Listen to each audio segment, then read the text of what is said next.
Alright guys, how's it going? This evening, we're going to look at Module 4. Module 4 is going to be basically something we're looking at as far as getting into the corporate security realm. We're looking at security measurements. We're going to look at programs and a couple other little things like that. Most organizations don't have an unlimited budget. You've heard me discuss that before in reference to security issues. So that being said, you got to constantly evaluate the situations and decide where you're going to get the most bang for the buck, no pun intended. So you got to look at these things from also a financial standpoint.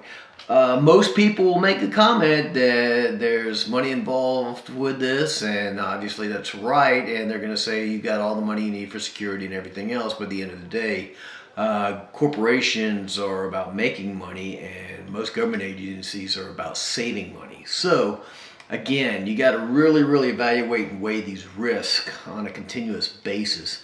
By the end of Module 4, we should be able to describe the security risk assessment process.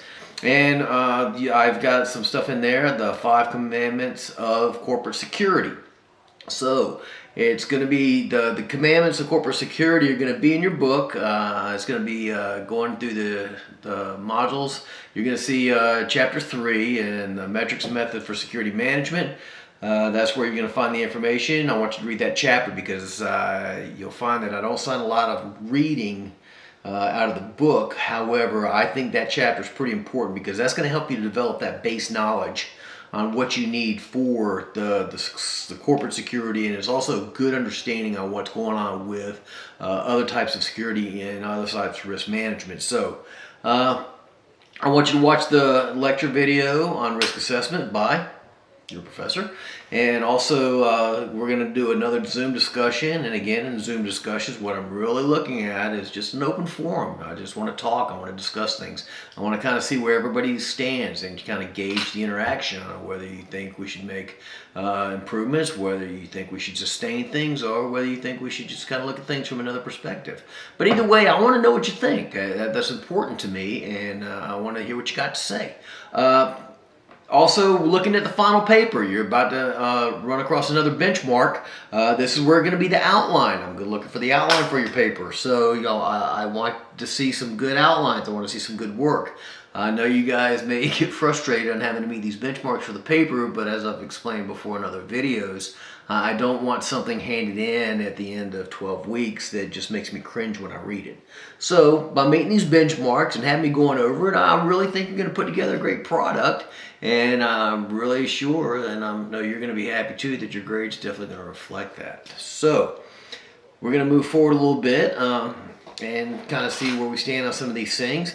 And we're going to have a little bit of a discussion and kind of go from there. But you're going to find the majority of the stuff in the book that I want you to read. And again, you've already figured that I don't assign a lot of reading out of the books. I do assign research, but I don't assign a lot of reading out of the books. However, this chapter 3, is important. So, security risk assessment process. We already know why it's going to be very important. So we gotta mitigate that risk.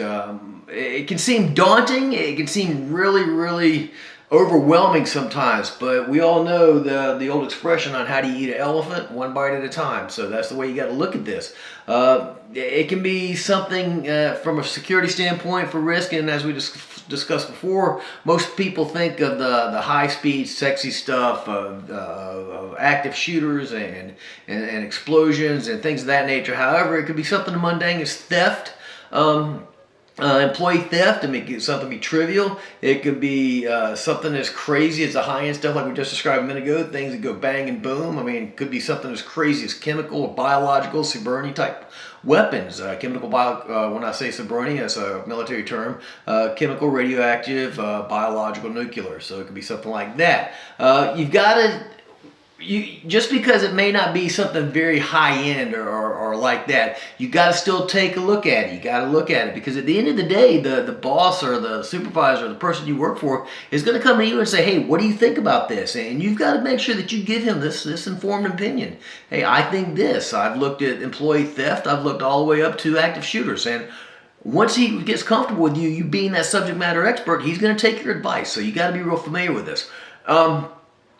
there are an infinite number of threat scenarios that you got to look at, and that's the tough part about it.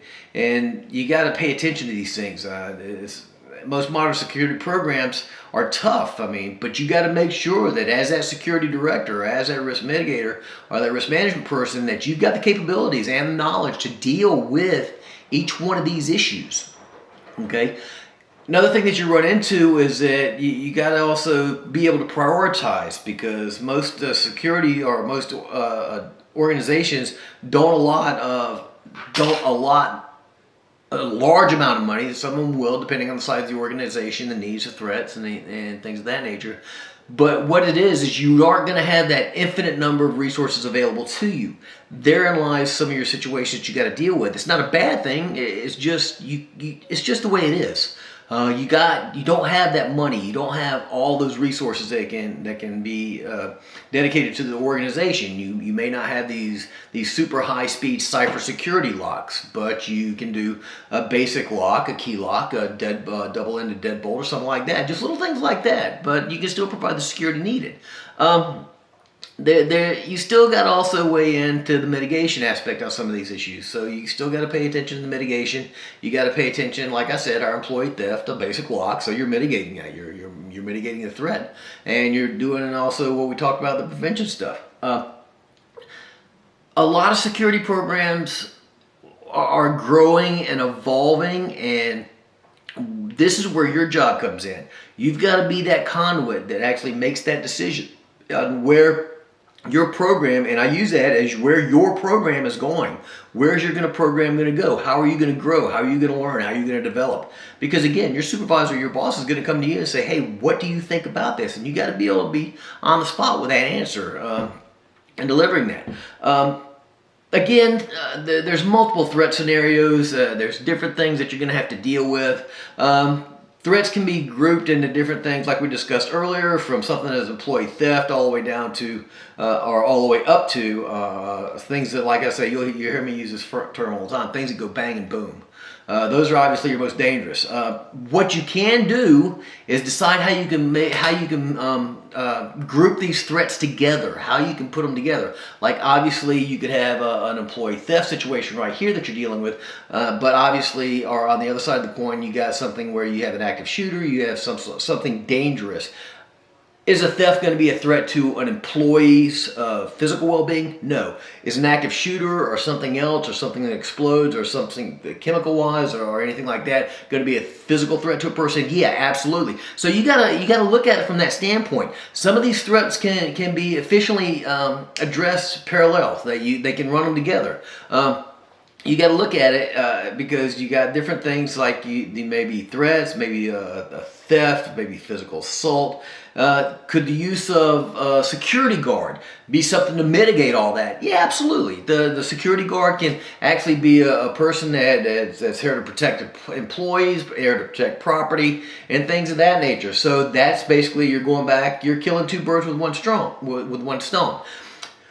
Sometimes the mitigation methods, sometimes the mitigation can happen naturally by saying, okay, I've got this guard here, I've got not a paper tiger, obviously I don't want to use that term. I've got a security guard here who is actually standing out there in front of a post, in front of a building, so if I'm looking at it, I see, okay, they've got security there, so I may want to be a little bit more careful on what I do. That's a byproduct of having that security guard there. You've got a presence, you got somebody that can prevent a physical assault on an employee, and you got somebody that can actually prevent an employee theft. There are many, many scenarios that you can work through for that. So you got to look at it and having that person, that expenditure, like what would be the cost of the company to have one security guard out front, as the cost of having multiple metal detectors, multiple security platforms in place to prevent physical assault, or multiple, like the locking of the doors, the cipher locks on the doors, or something to prevent where you got to go through a metal detector coming in and out of the building. All that had to be weighed in consideration. So you think about it like this: hundreds of thousands of dollars spent on a security system, as compared to an alarm system where you have the alarm go off and local law enforcement notified, or spending the money to actually hire a company and have a security guard out there doing what they need to do.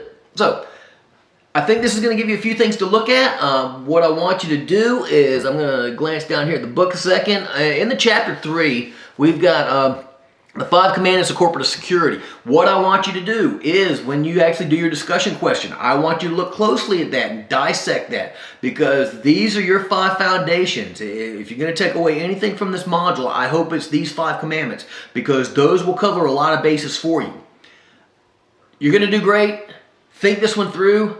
I got nothing but faith in you. Give me a call, give me a text, give me an email if you got any questions. Take care, guys. Looking forward to reading your discussion questions, and y'all have a good time, and I will talk to you soon.